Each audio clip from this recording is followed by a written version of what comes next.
I think the most exciting part of being able to do Agatha along was the opportunity to work with Kathryn Hahn again, both because I love her personally, but because her sense of Agatha is so enormous. There's so much there in her mind, body, spirit, and it is my job to come up with the story, but it was fueled by my understanding of what she's capable of, what interests her, and what I knew that audiences would enjoy seeing her do on screen. We did an enormous amount of research on witches. Like that was really a lot of the early days in the room. It's a little bit of like vamping as you're trying to figure out the story. I am not one for research myself personally. I don't actually like that. So the way I sort of organized it was I have this fabulous team of writers, and I gave them assignments. So they would come in and do presentations on potions, on herbology, on divination, and some of them, the reason that I hired them, they already had passionate connections to various forms of witchcraft. So there was that, and then we spoke to a witch, which was really impactful, and then we were sort of devouring witchy content. We had crystals in the room. We lit candles and got in trouble. On the very first day of the room, we cast a spell. We were actually remote, and so I had my lovely assistant deliver spell kits to each of the writers' home, and we lit candles together and did a spell that was called the Road Opener spell.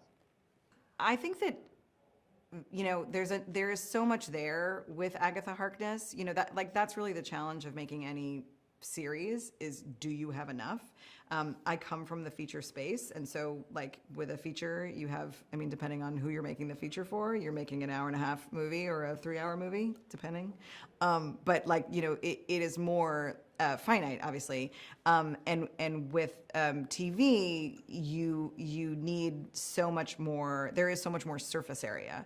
And with Agatha, because she is a liar and a performer, and she wears so many masks, to me, like, it's sort of like it feels infinite, because like anytime you peel back a layer, there's going to be another layer of lies and performance underneath it, and that's really sort of the journey of the show, is peeling back those layers.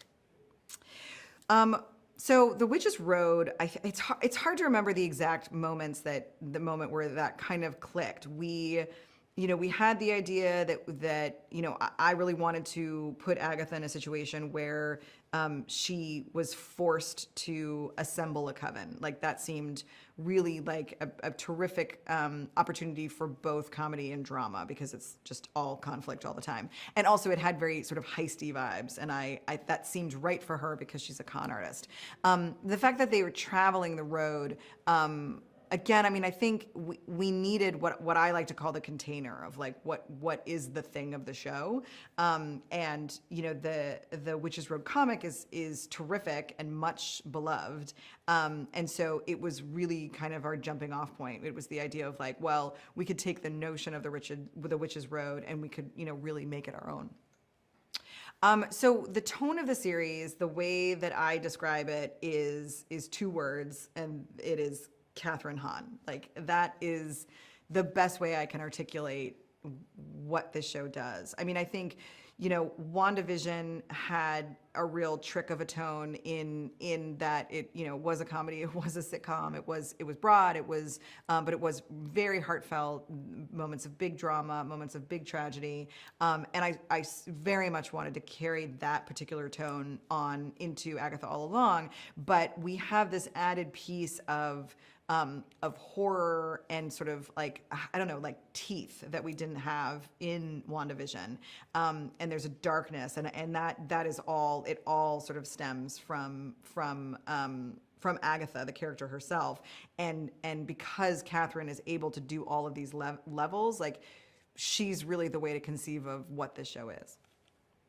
So one of the questions in creating the show was, how serious is it going to be? How far are we going to take things? And something that I think was even surprising to us, to the writers, was, what are the stakes? Initially, I think, the risks were a little softer because, we're making a comedy and it should be fun. But as we really got into the witchcraft and the lore of it, we realized that the stakes needed to be real and that we needed to put them in real peril.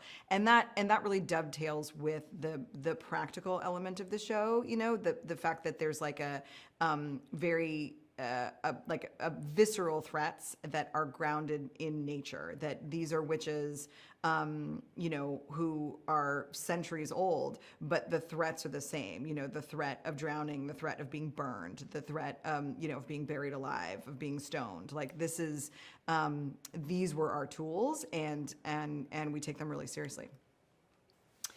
So yeah, the trials are sort of how we structure the episodes for kind of the midsection of the show. And with WandaVision, there was kind of like a cleaner line of how each episode functioned inside of like one type of one specific era of sitcoms.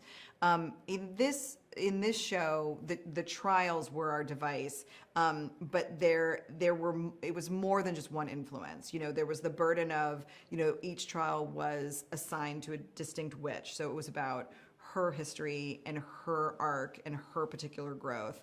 But then we tried very hard to tie that to something that was either directly or indirectly witchy. In the case of Jen, she's in this sort of Nancy Meyers, Big Little Lies type of space. And that's not, you don't think of witches in that space, but I do, because like those are like covens of powerful, duplicitous women. And so, that seemed, especially for the first trial, it seemed like such a fun place to start, such an unexpected environment for our witches. And also the idea of like the second they step in, they transform. I wanted the first trial to be the most startling transformation. So to have them go from their road kits like into their coastal grandma chic looks seemed like the sort of biggest jump. And then all the sort of trials followed that same logic of it's tied to the witch, but how do we pull in other influences to create a distinct, discrete world. So with Agatha All Along, I think what people can expect is a fun, scary ride. That is how the show is pitched. That's what you see in the trailer. And it has all of those thrills and delights in kind of a horror comedy space. But it, very much like WandaVision, the show is front loaded with these kinds of thrills and all the theatricality of the costumes and the looks and the music. But also like WandaVision, there is a great deal of depth to the show, and we do go to dramatic places. So I think, what people can expect is a thrill ride that, ultimately is very emotionally affecting.